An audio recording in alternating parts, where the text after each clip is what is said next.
ñu ngi leen di nuyu ku ci nekk ci turam ak santam tàmm naa di jéggalu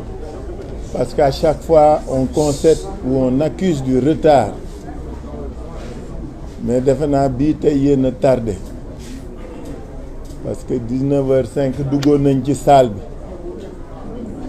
bi ñu di leen gërëm di leen sant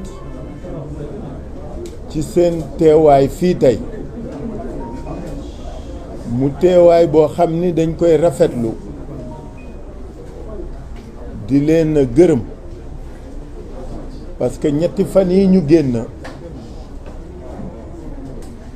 suñu coalition bi sollicité na leen lu bari pour waxtaan ak askan wi par votre biais taxawaay boobu farlu boobu ngeen am ci li nga xam ni moom la ñuy def ñoo ngi koy rafetlu di leen gërëm di leen ci sant parce que nag yéen a ngi jouer seen rôle et vous le faites de manière objective et vous le faites de manière désintéressée parce que looloo ci am solo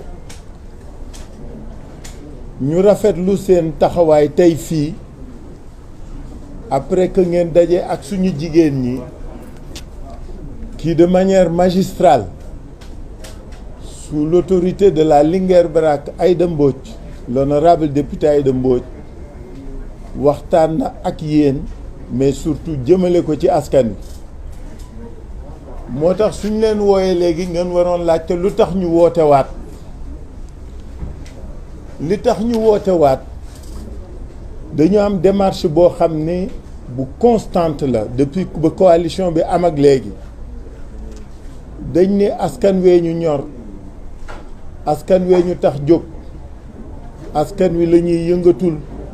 ak askan wi la ñu bëgg a ànd liggéeyal askan weeg réew mi ba tax na lépp lu xew lépp lu am dañuy jël temps waxtaan ak askan wi wax leen li xew donc jërëjëf yéen jaaraama yéen mais jërëjëf askan wi nga xam ne aussi may nañu nopp dénk nañu seeni bët te àndoon nañu ñun di wax ak a jëf solo daje bi tey nag xam naa ne ñu bari ci yéen xaw nañ ko foog xaw nañ ko njort parce que depuis 10 jours bi ñu jógee ci événement 8 bi ba léegi ñoo ngi waajal événement 17 bi lépp lu ci war ci wax ci dox ci dajale ci dem ci nit ñi di dem ci dëkk yi di dem seeti kër nit ñi ñu ngi koy dox xëy na looloo tax nos amis d'en face ont commencé à paniquer panique boobu moom moo waral lii ngeen gis fan yi ñetti fan yii pourquoi ma ni ñetti fan yii parce que bi ci jiitu mooy lii ñoom Déthié waxtaanoon ak yéen depuis cette forfaiture du Conseil constitutionnel depuis cette énième forfaiture d'ailleurs du Conseil constitutionnel ñu ngi woon ci waxtaan ak yéen mais surtout di jëli initiative di dox li ñu war dox parce que li nga xam ni moo caractérisé waa Yewwi Askan Wi mooy lu ñuy dox rek dañ koy wékk ci yoon dañ koy waxtaane dañ koy doxe ba pare jëfe ko bi Déthié ñoom demee ministère de l'intérieur waa DG dañ leen wax lañ leen wax ñoom nettil nañ leen ko su ma ciy dellu si c'est pour wax rek ni li nga xam ni moom la ministère de l'intérieur à travers la DGE def Déthié daf leen laaj lu simple dafa ni leen R58 l'article R58 est très clair. R58 dafa ne bulletin de vote bu ne war na am photo wu tête de liste en plus sigle ak tur yi ak sant yi ak métier profession yi mais li tàmma di ci dellu si mooy Déthié daf leen laaj lu ñu tontuwul Déthié dafa ni leen biñ nee ko dañ lay jox bulletin bu dul am photo dafa ni leen wax leen ma fu ngeen ko wékk et c'est ça qui est important mais li gën a am solo mooy dafa leen laaj leneen dafa ni leen décision bi ngeen jële non seulement wax leen ma fi ngeen ko wékk mais notifier ma leen ma ko parce que ñëpp xam nañ ni en matière électorale l'autorité chargée d'organiser les élections lu mu décider da ko war notifier liste yi nga xam ne ñoo nekk en compétition pour lu mu war def suy dem yoon ak suy dem recours ak le mu am ko mais mbirum violation R58 bi leen Déthié laajee notification dañu bañ xanaa nekkuñu ci dëgg pourtant loolu lañ yàkkamti woon loolu dama bëgg ngeen xam lu tax Déthié ni du leen signer BAT suñ ko notifié wuloon suy def recours wala muy def leneen day am mais ñoom ñoo bañ li tax bëgguñu ko def nag ñoom ñoo ko xam dama bëgg sénégalais yi jàpp maa tey bi nga xam ni moo fi ne maa tey bi nga xam ni DGE bañ koy créer te ki ko jëkkoon yor doon inspecteur général d'État xam nga ndax ngeen koy fàttaliku 2012 ki jiite woon DGE te ñu mujj ko def ministre délégué te mu organiser élection yi kookoo indi alternance ba ki fi nekk tey falu fi xam nga ndax yéen koy fàttaliku cette même DGE encore nga xam ne dañuy fexe ba dañ koy jox ci administration koo xam ne day nekk ci corps boo xam ne warul ànd DGE boobu moo faillir bi pas moom moo faillir et c'est en cela que képp ku gëm état da ngay am kersa parce que l'administration est écrite soo jëlee décision bala nga ma ko bala moom ma doon applicable il faut nga bind ko walla nga taf ko pour qu'on dise que nul n'en ignore donc loolu dama koy fàttali rek pour ngeen xam lu tax Déthié est fondé à ne pas viser le BAT parce que ñaari étape la Déthié day viser BAT bi ministre bi mooy signer BAT bi dama bëgg ngeen xam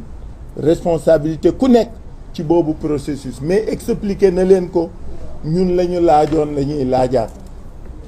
on veut que notre tête de liste soit sur le bulletin de vote comme le stipule l'article R58 du L de R58 du code électoral beneen njombe bi am mooy ce gouverneur qui est venu s'immiscer dans le débat électoral. Qu'est-ce que le gouverneur vient faire là-dedans? Pour relayer un communiqué du CNRA. ñëpp xam nañ ne suñu masaan tollu fii ci élection CNRA day fàttali mbirum campagne déguisée mbirum propagande déguisée ñëpp xam nañ ko parce que L61 su ngeen xoolee le premier paragraphe qui est le paragraphe générique dafa expliquer ni dañu tere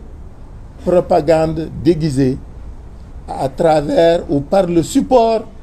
des médias publics et privés. Après ñu expliquer lan mooy campagne déguisée donc xam nga li ñu làkk lu leer la et du fi lu bees. Cette disposition de la loi existe depuis 1992 bu njëkk gouvernement yi loolu lañu daan def su élection jotee weer ñaari weer les médias d'État couvrir déplacement ministres yi premier ministre président ñuy inaugurer que Yatta Yumbey. C'est l'opposition d'alors qui en avait fait une réclamation et le président Abdou Diouf avait donné son accord loolu le gouverneur bi wëlbati pour bëgg a wéer ab interdiction lu ci yoonam qu'est-ce qu'il est venu faire comme disait kañ le gouverneur doon relais wu CNRA. Alors pourquoi ma dellu ci ñaari point yooyu dama dellu ci ñaari point pour wax leen nag li tax ñu du daje yéen tey manifestation bi ñu war def le 17 te fas yéene ko def incha allah dañu dem police ak Déthié ak Cheikh Tidiane Youm ñu def déposition parce que ñun lu ci nekk dañ koy awale yoon bi ñu defee déposition ñetti waxtu la 15 heures ba 18 heures lañ fa téye ba ñuy génn la ñu mujj jàpp mooy dañ ñu fàttali ni L61 waaw nan ngeen di def ak moom ñun leen L61 concerné wuñu L61 ak communiqué CNRA concerné wuñu parce que ñun suñuy def suñu manifestation du propagande du campagne déguisée du ñu wane candidat du ñu wane bulletin de vote état bi à travers certains de ces segments dafa am lu mu ñu teg saa yi ñu ko tegee ñu woo askan wi pour waxtaan ak ñoom waxuñu ku ñu voteel waxuñu ku ñu tànn waxuñu bulletin donc nous ne sommes pas concernés par L61 et je l'ai dit au commissaire de police ñu ñëpp ñu fàttali ko donc suñu ñëwee tey ñu convoqué ñu 15 heures man Déthié ak Cheikh Youm ñu ñëw le commissaire ni ñu génneel ñu ñaari këyit benn bi c'est l'arrêté du préfet qui interdit la manifestation le mot est impropre defe naa xam ngeen fi ma waxee le préfet ne peut pas et ne doit pas interdire la manifestation parce que demandé wuñ ko autorisation wu manifestation ñun dañ ko informer ci tenue wu manifestation est-ce que yéen ngi dégg fi ma waxee demandé wuñu autorisation wu def manifestation conformément aux dispositions des textes législatifs pertinents on l'a informé de la tenue d'une manifestation donc mënuñu notifier mënul interdire suñu manifestation mais li ci gën a yéeme mooy ñaari raison yi mu évoqué benn raison bi mooy menace de trouble à l'ordre public mais c'est énorme ci koo xam ni il y a une semaine organisé na le meeting bu rëy ci jàmm ak ci salaam qui a duré de 15 heures à 19 heures on n'a dépassé que de 36 minutes la manifestation pour vous dire à quel point nous étions nous conscients et tenus de respecter suñu kàddu parce que lu am solo la góor la mu wax rek a am solo on a dépassé de 36 minutes mais ba ñuy dem dafa tas ci jàmm ak salaam bi ñuy déclarer c'est la même chose la ñu fàttali commissaire de police ni ko c'est dans les mêmes conditions que nous tiendrons cette manifestation donc suñ nee ñu trouble à l'ordre public daf ñuy jaaxal mais surtout menace de trouble à l'ordre public kooku mooy première raison bi li ci reelu parce que nul n'est dupe dans ce pays xam nga dëkk bi moom dafa tuuti léegi c'est une petite case c'est un village loo fi njort jëmee ko sa noon rek am na ku ko wax ak ku ko déey wala mu xam ko procureur bi wax léegi yéen ñëpp suivre ngeen ko ku wax feeñ c'était pas innocent pour que première cause bi ñu affiché bi préfet affiché mooy menace de trouble à l'ordre public le procureur qui sort tout à l'heure et qui dit que notre manifestation de dimanche dernier de mercredi dernier était insurrectionnelle yéen ñëpp ko dégg Je ne veux pas faire le commentaire de son texte ou de son exposé. Mais le mot, c'est lui qui l'a lâché. Parce que moi, je l'ai écouté. Et nous l'avons tous écouté. Il a parlé d'insurrection. Ce n'est pas innocent. Ce que vise l'État, ce que visent certaines structures de l'État est net et clair. Qu'est-ce qu'il y avait d'insurrectionnel dans la manifestation du 7? Nañ ñu ko wax du 8. Qu'est-ce qu'il y avait d'insurrectionnel? Quand est-ce que l'ordre public a été menacé? Quand est-ce que la sécurité de l'État et de la nation et des citoyens a été menacée? Jamais dans cette manifestation et lors de cette manifestation. Mais xam nañ fi ñu jëm parce que leur cabinet occulte, leur relais ont commencé à distiller des choses. Li procureur bi wax ci français bokkul ak li mu wax ci wolof xaw ma ndax déglu ngeen ko. En français, il a fait preuve de beaucoup plus de retenue que bi mu wax ci wolof. Bi mu wax ci wolof nee na personne n'est intouchable. Personne n'est intouchable. Lu mu fiy def si ak lan la fiy def ci waxtaan wi. Et que daañu topp ñëpp parce que la manifestation du 8 était insurrectionnelle. Dama ni xam nga lii raam ci ñag bi la jëm ñun nag duñu xaar ba mu egsi ci ñag bi dañ koy dogaatle jàmmaarloo ak moom. Aucun d'entre nous ici n'est dans un cadre, dans un objectif d'insurrection. Nous sommes des citoyens qui usons de nos droits et qui manifestons. Comme que feeñaguñu ñoom ñun ñoo ngi leen di xaar ñun xam nañ fi ñu jëm xam nañ li ñu bëgg a wax mais comme que ñemeeguñ ko wax duñ leen ko wax mais je veux que rek prendre l'opinion à témoin parce que nag ci leader yi kenn doo nga fi dëkk Casamance.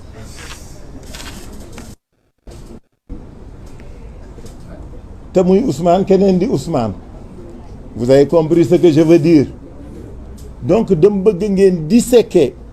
ngeen déglu li procureur bi wax ngir tey xam nga ëllëg lañ jëm te li ci kanam rawu li bët loolu olof yi wax non. Moi je dis à l'opinion publique nationale et internationale que am na lu kenn dul nangu nag gis nga yëf ki am na lu kenn dul nangu et foo wëliise rek xam nañ fa nga jëm. Donc je veux que de ce point de vue ngeen jàppalu bu baax li ma leen wax tey parce que ci kanam lañ jëm donc menace à l'ordre public di première raison bi préfet bi wax taxawul jubul mais puisque la démarche était concertée pensée planifiée il y a une concomitance entre l'arrêté du gouverneur, le communiqué du gouverneur, la sortie du procureur et la décision du préfet. dama bëgg ngeen link ñett yooyu. Aucun de ces faits n'est innocent. Aucun de ces faits n'est séparé de l'autre. Parce que waxu ëllëg la li ma leen di wax nii dama bëgg ngeen jàpp ko ñun dañuy doon ñoo xam dañ naan waxoon nañ ko xamoon nañ ko mais mani gaañi affaire bi du yomb de dama bëgg ñu xam ne li ñu bëgg ñoom du yomb mais c'est que dañ leen dul may sax mu nekk. ñaareelu raison bi mu wax mooy dafa ni article 61 la ñu violé nan la ñuy violé article 61 application article 61 article 61 dama leen fàttali léegi le premier paragraphe générique. L'article 61 concerne la campagne déguisée à travers les médias publics et les médias privés. Médias publics moom xam ngeen ni ñun jotuñu ci mënuñu ci jot de 2012 ak léegi moom kenn mënu leen gis fenn ñun mënuñu ci jot donc médias publics taxawul. Médias privés ñun xam nañ ne su campagne jotee ak pré-campagne da ngaa fay da ngay fay. koo fayul du la ñëw génneel donc egguñu fa et puis woowuñu kenn donc je veux que de ce point de vue aussi que sénégalais yi xam ne les arguties sont fallacieuses et que les arguments ne sont pas pertinents. li ñu wax wékku ñu ko fen loolu moo tax tey bi ñu demee le commissaire de police qui est très gentil hein, vraiment soit dit pas en passant nous a notifié l'arrêté du préfet. On l'a pas reçu et on l'a pas accusé réception parce que xam nga suñ lay notifié da nga war signer pour wane ni jot naa ni lii décision préfet bi policier commissaire sangam jox na ma ko dañu bañ signé wuñu notification bi jëluñu arrêté bi kooku dem bëgg Sénégal yëpp xam nga lu muy wunda mooy li ñu fas yéene daañ ko def ci kàttanu yàlla. On maintient notre manifestation parce que base yi nga xam ni moom lañ ñu jox taxawul. Il y a aucune base légale bu fonder démarche du préfet bi aucune menace de trouble à l'ordre public et violation de l'article L61 du code électoral ñaar yooyu la avancé. bëgguma monopoliser parole bi lu yàgg mais li ma bëgg wax suñu mbokk askan wi mooy suba dañuy manifester suba ginnaaw suba dañuy manifester incha allah na ñëpp tase place de l'Obélisque dama bëgg nit ñi jàpp ko parce que liñ ñu wax taxawul du yoon wéeruwul ci yoon te taxawul fen moo tax nanguwuñ ko. Et nous continuons à appeler au rassemblement du vendredi à la place de la nation.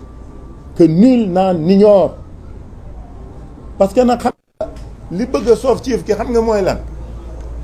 mënuñu nekk dans un pays dans un régime où le pouvoir doit toujours se choisir ses adversaires affaire nag day bëgg a pagaañi am na lu kenn dul nangu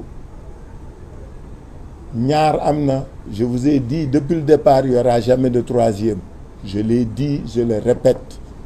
duñu ko nangu duñ ko seetaan duñ ko fekk te gars yi nag li mu leen wax dama bëgg ñu jàpp ko wax naa ko fi benn yoon dama bëgg ñu xam ni li mu leen jaral la ñu jaral ça c'est pas des paroles en l'air li mu leen jaral la ñu jaral et on se connaît nag dans ce pays. Alors donc je voulais vraiment que nit ñi xam askan wi que mënuñu nangu aujourd'hui des décisions sont prises leur applicabilité pose problème kenn mënuñu wax nan lañ koy defee soo nee damay kaas ñu ni dafay ñaxtu soo nee dama bëgg a dénoncer ñu ni dafay ñaxtu kenn ñaxtu fi kenn jaay fi dara ñiy jaay doole ngi nii di jaay doole di avancer mais gor nag am na foo xam ne su ngeen fa tolloo da koy jaral ba kanam gor soo koy bëmax di ko bëmax ba mu sës dafa am nu mu koy jaral. Alors donc je termine par là les bases yi ñu bëggee defee bulletin bi on refuse de nous les notifier pour ñu xam lan lañ ciy def les bases légales yi nga xam ni moom la préfet bi utiliser pour ni dafay interdire suñu man alors que amul droit interdire ko mënu ko interdire on lui a pas demandé d'autorisation on a déposé une information dama bëgg bu kenn di fàtte loi bi on lui a déposé une information à organiser une manifestation dañ la yëgal looy tàggaloo kii tàgguwuñ ko ñaanuñu ko dañ ko yëgal dama bëgg Sénégalais yi xam liy waral coow li ñaanuñu ko demandé wuñ ko autorisation dañ ko yëgal mënuñu tere